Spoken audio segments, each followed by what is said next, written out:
De Tancret précis de théologie ascétique et mystique, seconde partie, les trois voies, fondement de la distinction des trois voies, suite. La tradition précise peu à peu cette distinction en l'appuyant tantôt sur la différence entre les trois vertus théologales et tantôt sur les divers degrés de charité. Clément d'Alexandrie est un des premiers auteurs à exposer la première méthode. Pour devenir un gnostique ou un homme parfait, il faut franchir plusieurs étapes. S'abstenir du mal par crainte et mortifier les passions, puis faire le bien ou pratiquer les vertus sous l'influence de l'espérance, et enfin faire le bien par amour pour Dieu. Stromath, chapitre 6, paragraphe 12. C'est ce même point de vue qui fait distinguer à Cassien 3 degrés dans l'ascension de l'âme vers Dieu, la crainte, qui est le propre des esclaves, l'espérance qui convient aux mercenaires travaillant pour être récompensés, la charité qui est le propre des enfants de Dieu. Saint Augustin se place à un autre point de vue. La perfection consistant dans la charité, c'est dans la pratique de cette vertu qu'il distingue 4 degrés, la charité qui commence, la charité qui progresse, la charité qui est déjà grande, la charité des parfaits. Dans son traité de la nature et de la grâce, chapitre 70, paragraphe 84.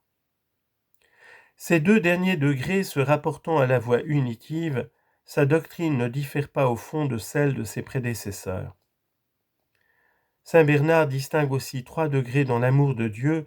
Après avoir montré que l'homme commence par s'aimer lui-même, il ajoute que, sentant son insuffisance, il commence à rechercher Dieu par la foi et à l'aimer à cause de ses bienfaits. Puis, à force de le fréquenter, il finit par l'aimer, et pour ses bienfaits et pour lui-même, et enfin, il finit par l'aimer d'un amour complètement désintéressé. Enfin, saint Thomas, perfectionnant la doctrine de saint Augustin, montre nettement qu'il y a dans la vertu de charité 3 degrés qui correspondent aux 3 voies ou 3 étapes. La raison. La raison montre la légitimité de cette distinction. Puisque la perfection consiste essentiellement dans l'amour de Dieu, il y aura autant de degrés de perfection que de degrés d'amour. Or, avant d'arriver à la perfection de l'amour, il faut tout d'abord purifier l'âme de ses fautes passées et la prémunir contre les fautes à venir. La pureté du cœur est la première condition pour voir Dieu, pour le voir clairement dans l'autre vie, pour l'entrevoir et s'unir à lui en cette vie. Heureux les cœurs purs, car ils verront Dieu. Matthieu chapitre 5, verset 8. Or, cette pureté de cœur suppose l'expiation des fautes passées par une loyale et austère pénitence. La lutte énergique et constante contre les tendances mauvaises qui nous portent au péché, la prière, la méditation et les exercices spirituels nécessaires pour fortifier notre volonté contre les tentations, en un mot, un ensemble de moyens qui tend à purifier l'âme et à l'affermir dans la vertu. C'est cet ensemble de moyens qu'on appelle la voie purgative. Quand une fois l'âme s'est ainsi purifiée, réformée, elle doit s'orner des vertus chrétiennes positives qui la rendront plus semblable à Jésus-Christ. Elle s'applique donc à le suivre pas à pas, à reproduire progressivement ses dispositions intérieures en pratiquant à la fois les vertus morales et théologales. Les premières l'assouplissent et la fortifient, les secondes commencent déjà à l'unir positivement à Dieu. Les unes et les autres se pratiquent parallèlement selon les besoins du moment et les attraits de la grâce. Pour y mieux réussir, l'âme perfectionne son oraison qui devient de plus en plus affective et s'efforce d'aimer et d'imiter Jésus. Par là, elle marche dans la voie illuminative, car suivre Jésus, c'est suivre la lumière.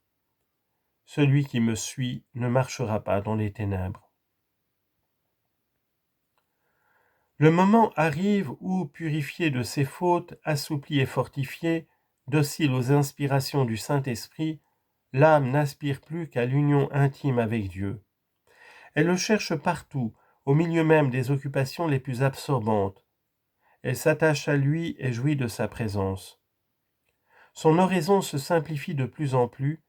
C'est un regard affectueux et prolongé sur Dieu et les choses divines, sous l'influence tantôt latente et tantôt consciente des dons du Saint-Esprit. C'est en d'autres termes la voie unitive. On lit en note. Saint Jean de la Croix, suivi par un certain nombre d'auteurs, a une terminologie spéciale sur les trois voies qu'il importe de connaître. Il appelle commençant ceux qui sont tout près de la contemplation obscure ou nuit des sens. Avancés, ceux qui sont déjà dans la contemplation passive. Parfaits, ceux qui ont traversé la nuit du sens et celle de l'esprit. Fin de note. Sans doute, dans ces trois grandes étapes, il y a bien des nuances et des variétés. Multiformis gratia Dei. Premier épître de Pierre, chapitre 4, verset 10. Multiples sont les dons de Dieu. Nous en décrirons quelques-unes. L'étude de la vie des saints fera connaître les autres.